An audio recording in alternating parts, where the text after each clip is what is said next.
Pa humbur kohë, vazhdojmë me përgatitjen e brumit të mantijave. Fillimisht në njën më të madhe dhe më të thellë, do të shtojmë ujë. Unë po përdor 500 ml ujë, juve nëse nevojitet më tepër, mund të dyfishoni të gjitha masat që unë po i paraqes gjatë përgatitjes të kësaj videojeve. Uji është i vakët, nuk është i ftoftë, unë preferoj që brumin e mantive ta bëj kështu. Tani tek uji vazhdojmë shtojmë një lugë të mesme me kryp. Vazhdojmë tani që të shtojmë mielin. Si që them gjithmonë, kujdes me mielin, do t'ju them përsëri. Miell do të shtojmë dikon 800 deri në 900 gram miell, por do ta shtojmë pak nga pak dhe duke e kontrolluar. Dhe tani vazhdojmë duke përzier mirë dhe duke ngjeshur mirë brumin derisa të formojmë një brum mesatarisht të butë. Asnjëherë mos e forconi shumë brumin. Brumin e kemi gati. Siguroni që brumin ta ngjeshni mirë për disa minuta, sepse sa më gjatë ngjeshni brumin, aq më i mirë del rezultati i piteve. Mua më deshën fiks 920 gram miell për të formuar këtë brum. Por ju gjithmonë bëni kujdes, sepse ndryshojnë masat e miellit nga marka e miellit që e përdorni. Tani lejojmë që brumi të pushojë, dikon për 15-20 minuta, dhe në ndërkohë vazhdojmë që të përgatisim mbushjen e mantijave.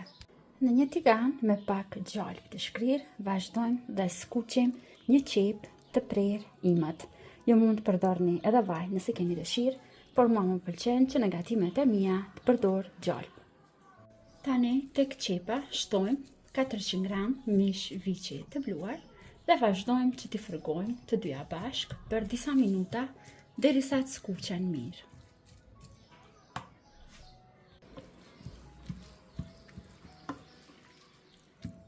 Tani tek mishi i skuqur shtojmë një lugë të vogël me piper të kuq. Mua më pëlqen që të ketë një ngjyrë pak më të bukur mishi tek mantijat. Shtojmë edhe një lugë të mesme me kryp. Kryp mund të shtoni edhe sipas shijeve të juaja, ta përshtatni se si e keni ju dëshirë. Përziejmë edhe një herë të fundit dhe mbushjen e mantive e kemi gati.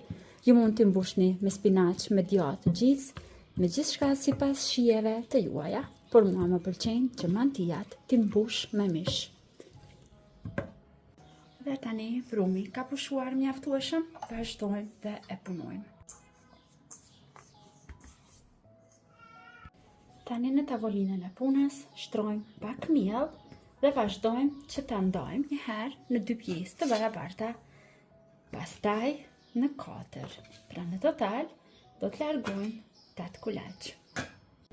Tani me shumë pak miell vazhdojmë dhe i ngjeshim.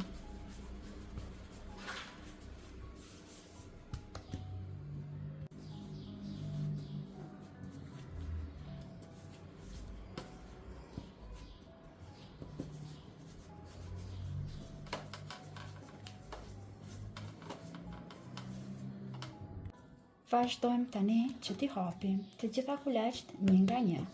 Marrim kulaçt e parë, të cilat i kemi përgatit, shtrojmë pak miell në tavolinën e punës dhe me ndihmën e ftalluses vazhdojmë hapim në madhësi të një pjateje për ëmbëlsira. Vazhdojmë kështu derisa përfundojmë një herë me të gjitha. Dhe pasi i hapim gjitha, tani vazhdojmë që t'i rendisim.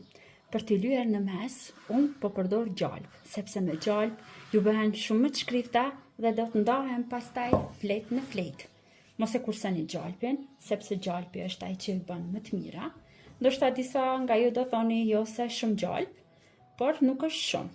Por mjafton që të ketë sasi të mjaftueshme të gjalpit, që petet mos ngjiten njëra me tjetrën dhe pasi që të pjeken të ndahen flet në flet. Vazhdojmë i rendisim njëra mbi tjetrën që të 8 kulaçt.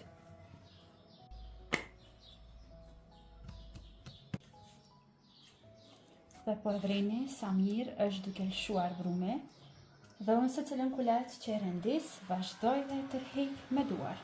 Do ju demonstroj tani në kulaçin e fundit. Dhe këtu e kemi kulaçin e fundit. Do ta tërheq pak me duar. Dhe do ta vendos sipër brumit.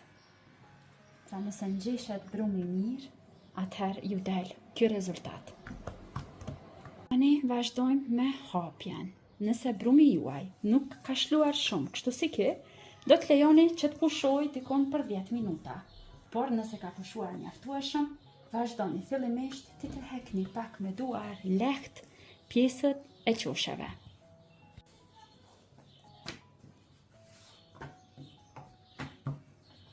Pasi e hapim një pejë të madhe, vazhdojmë tani që ta ndajmë. Dhe pasi i prind në forma katrore, vazhdojmë që t'ju shtojmë nga mishi që e kemi përgatit, ose me çfarëdo që keni vendosur ju që t'i mbushni sot. Dhe tani mbështjellja më e dini sa është shumë e thjeshtë dhe e lehtë.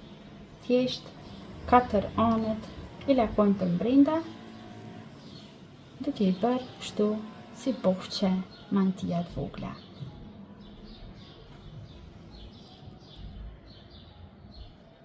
Dhe kështu duken mantijat pasi i kam renditur në tepsi. Unë i kam bërë në 2 tepsia më të vogla. Njërën do ta ruaj në ngrirje dhe kur të më nevojitet do ta pjek.